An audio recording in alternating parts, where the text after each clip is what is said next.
Welcome to our YouTube channel, Knowledge Center.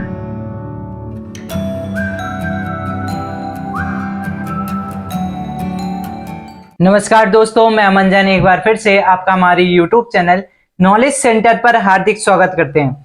चलिए आज हम जानेंगे एग्रीकल्चर पोर्शन के अंदर खाद टॉपिक से संबंधित जो हमारी नेक्स्ट विधि थी, नेक्स्ट जो प्रकार था कंपोस्ट खाद के बारे में कि कंपोस्ट खाद होती क्या है, इसका जन्म कैसे हुआ, किसने इसे सबसे पहले अध्ययन किया था।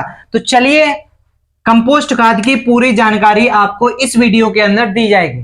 तो कंपोस्ट खाद की शुरुआत हुई थी 1921 में।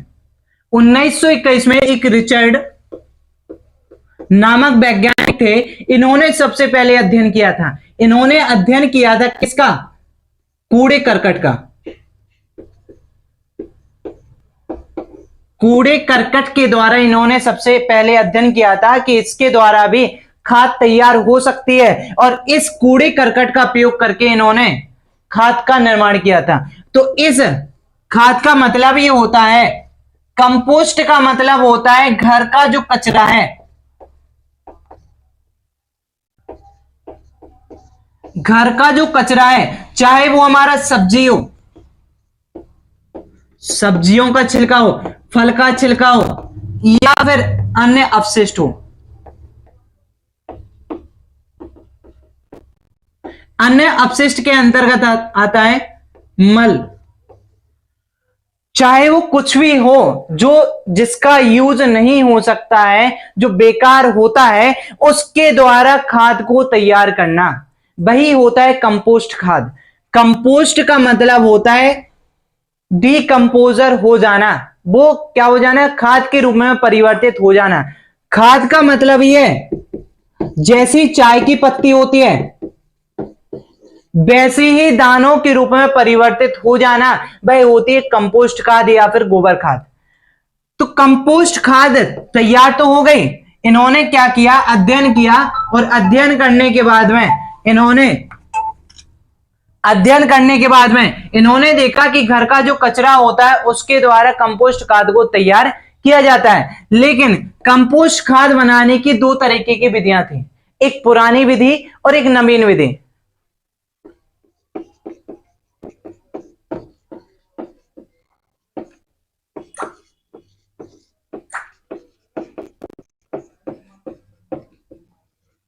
पुरानी विधि और नवीन विधि। यह पुरानी और नवीन विधि का मतलब था कि इन दोनों विधियों के अंतर्गत कंपोस्ट खाद को तैयार किया गया। चलिए जानते हैं कंपोस्ट के अंदर पुरानी विधि के बारे में।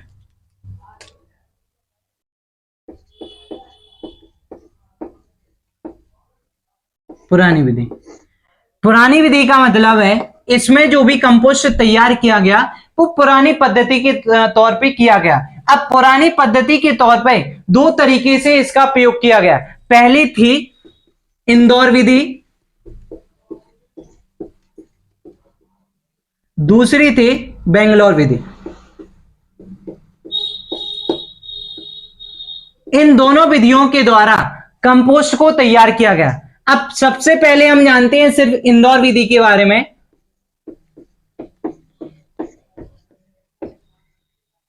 इंदौर विधि,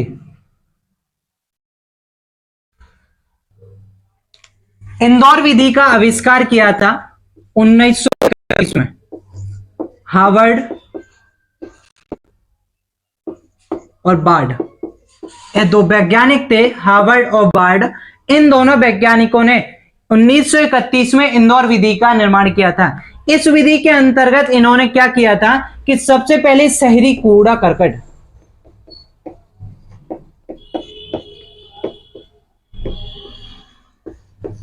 पशु मल मूत्र,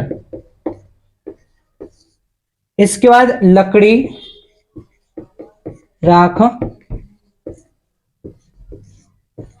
पेड़ पौधों के अवशेष,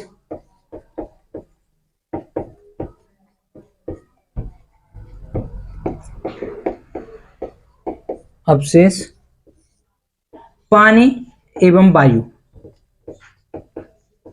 इन 5 तत्वों का उपयोग करके इन्होंने इंदौर विधि के माध्यम से कंपोस्ट खाद तैयार की थी। इसमें इन्होंने शहरी कूड़ा करकट को एकत्रित किया और उसे बॉक्स के अंदर रखना शुरू किया। एक बॉक्स था, उस बॉक्स के अंदर इन्होंने शहरी कूड़ा करकट को डाला।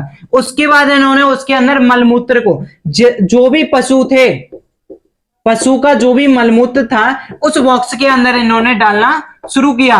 और इसके बाद इन्होंने देखा कि लकड़ी होती है, उस लकड़ी की राख का भी यूज हो सकता है, तो इन्होंने लकड़ी की राख का भी इसके अवशेष के रूप में उपयोग किया। और पौधों के द्वारा जो अवशेष मिलते हैं, पत्तियां हैं या फिर इसकी टहनियां हैं, इनका प्रयोग इन्होंने पौधों के, पेड़ पौधों के अवशेष के रूप में किया।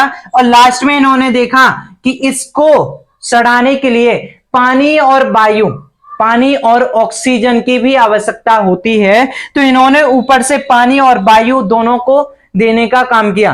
क्या किया इन्होंने, एक बॉक्स बनाया, उस बॉक्स को तैयार किया और उस बॉक्स के अंदर इस तरीके के अवशेष को डालते रहे और ऊपर से इन्होंने ढक्कन को बंद कर दिया। इसके बाद देखा कि जब पानी की कमी होती है तो थोड़ा सा पानी उसमें छिड़क देते हैं और उसके बाद 1 महीने के अंदर देखते हैं, ये 1 महीने के अंदर देखते हैं कि हमारी जो गोबर, जो कंपोस्ट खाद है वो सड़ करके तैयार हो जाती है। और उस खाद का यह प्रयोग कहां पे कर सकते हैं, खेतों के अंदर कर सकते हैं। तो यह थी इंदौर विधि की जानकारी। इंदौर विधि के अंदर सिर्फ और सिर्फ इन 5 तत्वों का उपयोग करके कंपोस्ट खाद को तैयार किया जाता था।